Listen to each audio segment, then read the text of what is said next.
इस समय जो आतंकवादियों द्वारा पहलगाम में हत्याएं की गई हैं, उसके लिए हमारे देश में मौजूद राजनीतिक पार्टियां, देशद्रोही लोग, माननीय न्यायाधीश और देश में मौजूद मानवाधिकार आयोग हैं।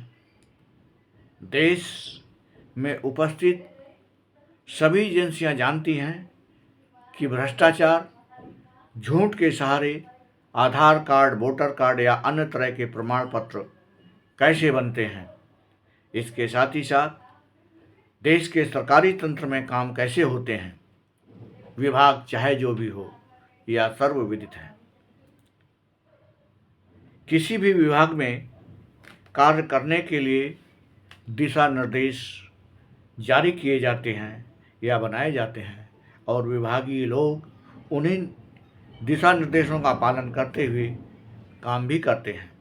ऐसा केवल कार्यालयों में बैठकर होने वाले कामों और करने वाले लोगों के लिए कहा जा सकता है, लेकिन सुरक्षा में जो लोग जंगलों में या खुली जगह पर काम करते हैं, उनके लिए पूर्णतः पालन करना संभव नहीं होता, क्योंकि आतंक फैलाने वाले लोगों को पता होता है कि क्या करना है और किसे मारना है, परंतु सुरक्षाकर्मी को तब तक पता नहीं चल पाता है जब तक आतंकवादी फायर न करते। सुरक्षाकर्मी को यदि किसी पर शक भी है, तब भी वह उस व्यक्ति की तलाशी नहीं ले सकता, क्योंकि जिस व्यक्ति पर शक हुआ हो वह कोई माननीय ही न निकल आए। ऐसी स्थिति में सुरक्षाकर्मी को अपनी नौकरी बचानी मुश्किल पड़ जाती है, और यदि तलाशी के दौरान आतंकवादी फायर कर दे, इस स्थिति में सुरक्षाकर्मी अपने बचाव में गोली चला दे और आतंकवादी मर जाए, तब हमारे देश के राजनीतिक लोग आतंकवादियों के बचाव में विभिन्न तरह से विरोध प्रकट करेंगे और करते हैं।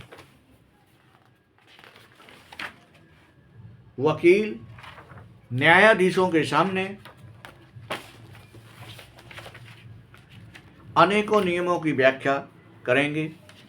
मानवाधिकार आयोग अपना विलाप करेगा।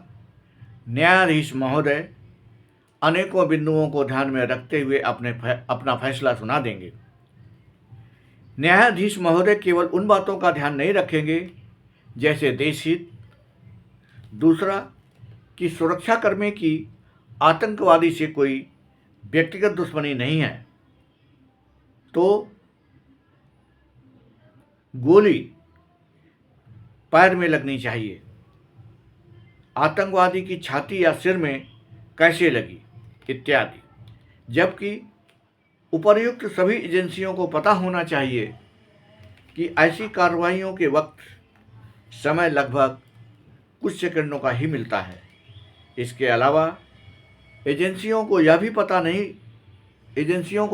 भी पता होना चाहिए कि अचानक कार्रवाई करते समय सुरक्षाकर्मी के पास पूरी जानकारी नहीं होती।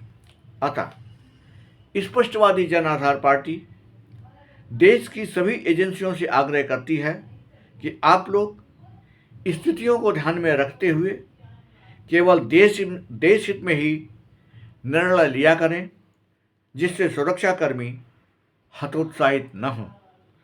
धन्यवाद, नमस्कार, जय हिंद, भारत माता की जय।